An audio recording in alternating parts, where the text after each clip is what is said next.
Ever wonder what kids are doing these days? Well, in New York, they are creating and troubleshooting. Here to tell us more is Cristel Guillermo. Normally, you would see kids talking about the latest video game. But the kids here at the Robo Expo are a different story. Here, they are more excited to make their own computer program. For 12 years, the Logo Foundation has allowed children to build on their creativity.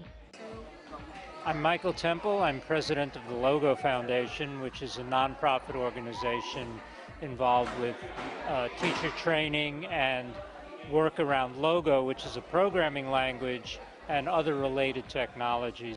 It's an experience in what we call creative computing, which is programming and its extension to physical computing, robotics, which we feel is a modern 21st century literacy that you should know how to program, or coding as it's now called.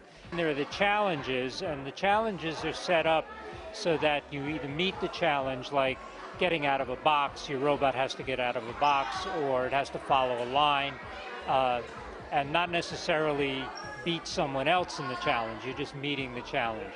So you can win without anybody losing. That's the basic idea of this. And this has been now 11 years, and it's spun off in other locations, and we'll continue doing it next year.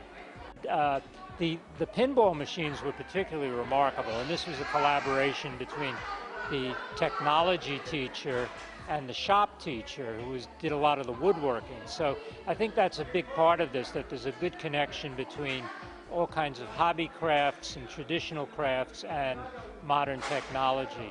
And in fact, we are collaborated with higher education. I mean, the Logo Foundation is tied to MIT, to the Media Lab. I was part of the epistemology and learning group at the Media Lab for many years. And a lot of these technologies, I would say most of them, are outgrowths of work at the Media Lab. I mean, these Lego robotics began as Lego Logo 20, 30 years ago. Last year you did the Robo Expo at the UN, and this year the Robo Expo was at Marymount. We have been to other Robo Expos. Like, we went to one Robo Expo in the UN, and we also went to the Jacob Javits Center for first Lego Leagues. So me and my partner Amelia, we mainly focused on the Get Out of the Box challenge, but we also did the line follower and the table edge. Our main focus today was line following and sumo bot. We got more line following in because we were trying to work on a sumo bot. The color sensor wasn't working, and we had to adjust. I was trying to make code so that when the color sensor saw the black line of the sumo bot ring, it would move back and make a 90-degree turn to the right. So I was just adjusting and calibrating the light sensor. I want to engineer things, and that's why I'm wearing this sweater, because it's one of the schools I want to get into, which is MIT, and I want to just do lots of science, math, and robotics. I want to code games, code apps, and I also want to go to MIT. Well, right now I'm going to this program called Nano Hacker Academy, and they teach you how to program websites. So when I grow up, I want to try to program a lot of websites, and I also want to learn how to make apps.